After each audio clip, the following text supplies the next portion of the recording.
If you've joined us recently, good morning and welcome to it.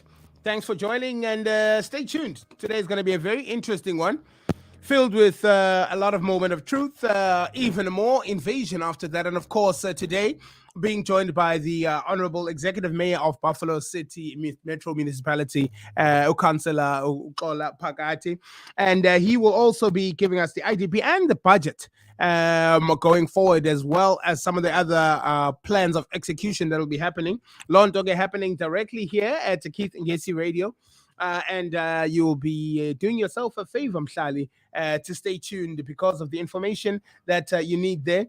And along the time, we'll be playing you the promo. There's also a WhatsApp number where you can send some of your questions. I don't think there's anybody else who's more authorized to answer imibuzo yasekuhlaleni more than yena-ke Sodolopho lowo, and he'll be with us in studio namhlanje. So make sure you stay tuned. When you hear that call out, you can send out your voice notes. In current affairs, a grade 2 learner from Mamelodi East has survived her throat slit, allegedly by her mother's boyfriend. According to residents, the 8-year-old screaming caught the attention of her grandmother and neighbors who came to her rescue. Her father, who declined to be named because he wanted to protect the girl's identity, said he received a call from her mother, who was at Mamelodi Day Hospital and crying hysterically. And I quote, he said, "She told me that my daughter had been attacked with a knife and was critical in hospital. I rushed to the hospital, and on arrival, I found my daughter on a stretcher and she could not talk. She had this big wound around her neck, and one could clearly see that they had slit her throat. All the focus was on my daughter. It was later on when I met with the family that I got the full story." A 31-year-old man from Section A in Mamelodi East was arrested and made his first appearance at the Mamelodi Magistrates Court, facing the charges of attempted murder. According to the police, the man and the mother are in a relationship. It is alleged that on the 24th of April, the couple had gone to a funeral where an argument broke out between them. The following day, while the mother had gone to a nearby car wash, the accused went to a house where she stayed and tried to work things out. Subsequently, this event took place.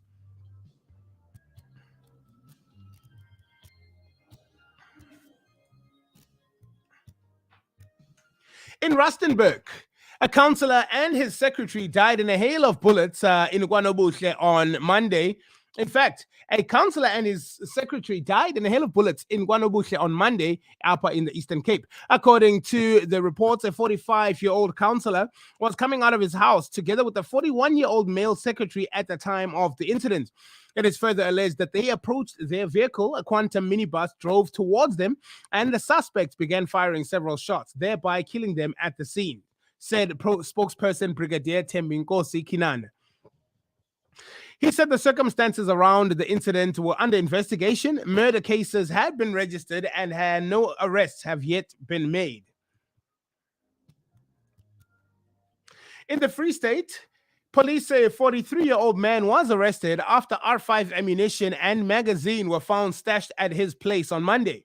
Spokesperson Sergeant Mahlomola Kareli said the Tactical Response Team, or the TRT for short, members acted on intelligence-driven information that led them to a house in Ibuchabelo. On arrival, they found a man who granted them permission to the house. While searching, the TRT members found 22 live R5 ammunition rounds, including 2 of them 9mm, as well as 9mm magazines. The 43-year-old male could not account for the ammunition in his possession and was arrested. Upon continuing the search, members discovered that the suspect is also illegal in the country. No firearm was found during the search. He's expected to appear at the Buchabelo Magistrates Court soon for illegal possession of ammunition and contravening the Immigration Act. 25 minutes after 9 as we continue.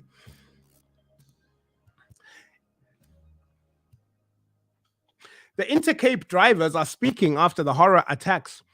It was their courage to drive and to not stop their vehicles that saved the lives of 2 Intercape bus drivers and their passengers when unknown gunmen shot at them on the same night along the M2.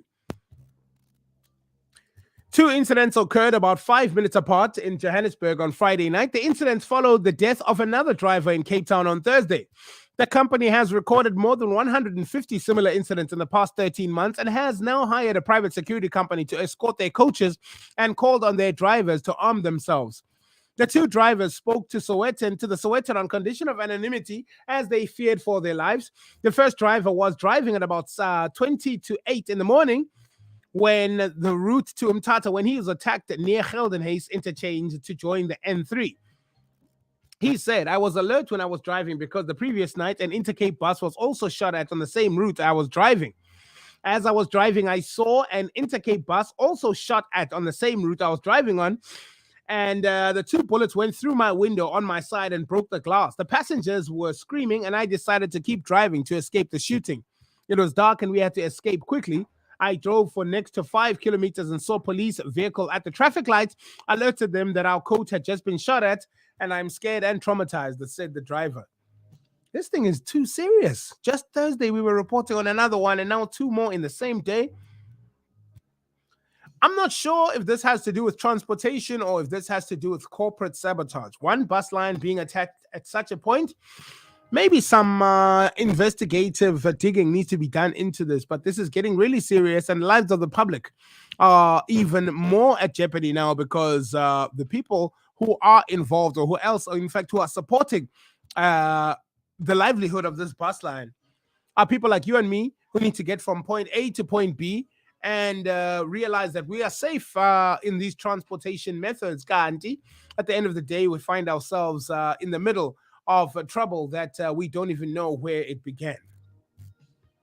Sadly, this is happening on our roads, and we need more vigilance and more law enforcement action to be taken before this gets even more serious.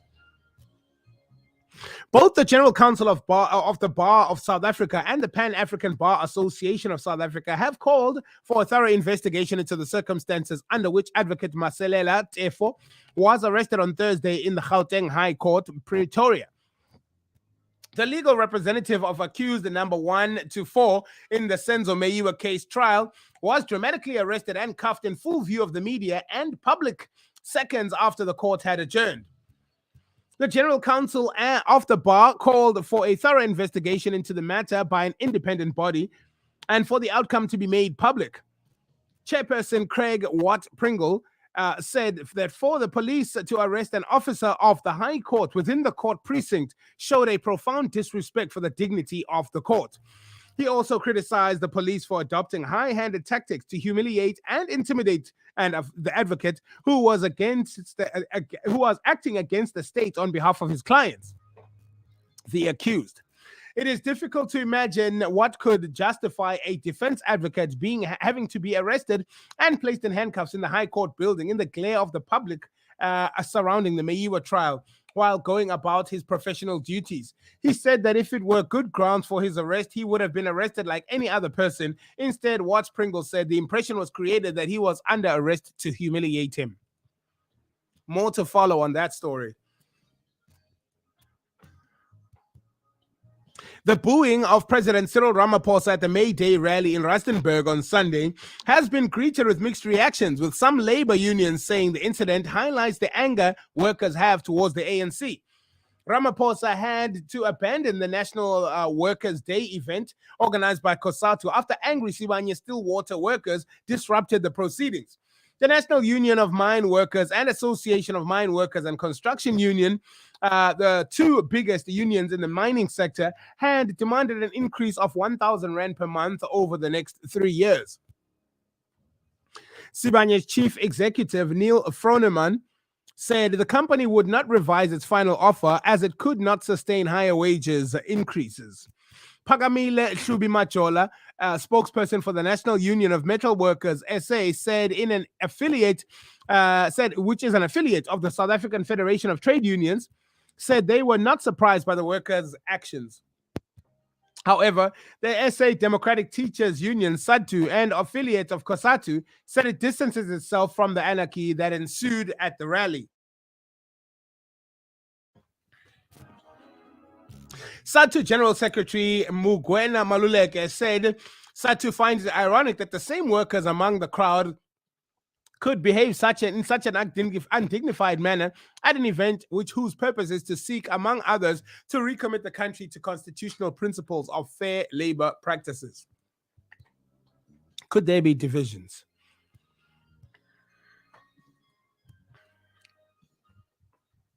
A crazy story has reached us from Limpopo over the weekend after reports from local sources claiming that a young man who was buried just weeks ago has now been found alive and well in Gauteng.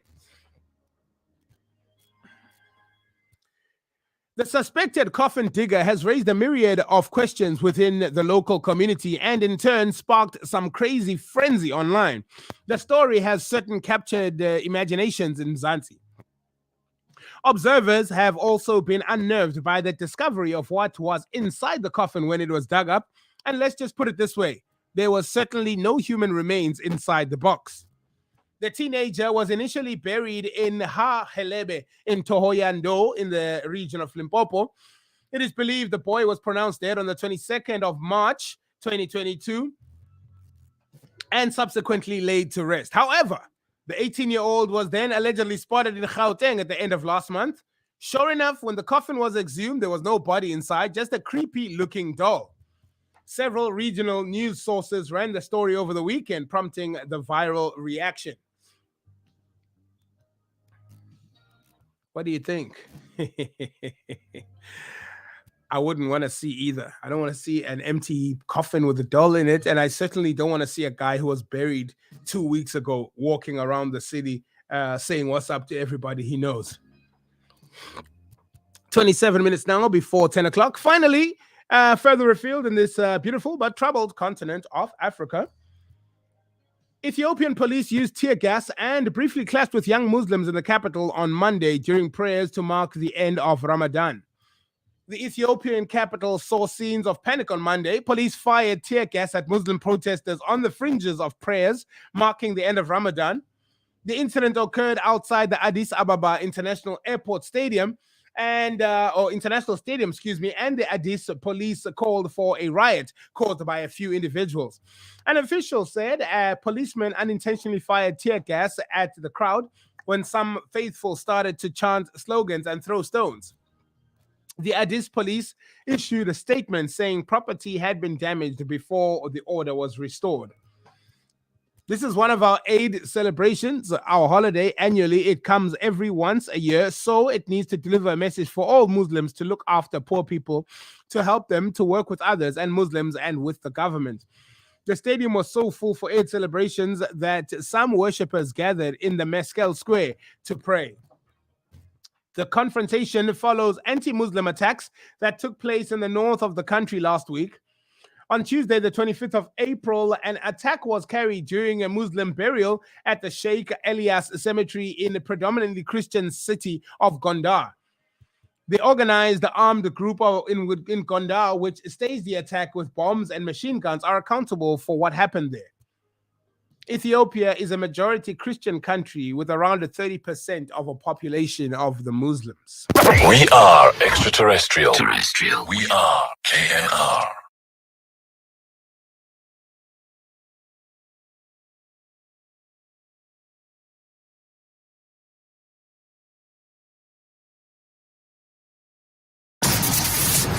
We're social. Check us out on Facebook. At Keith and Casey Radio.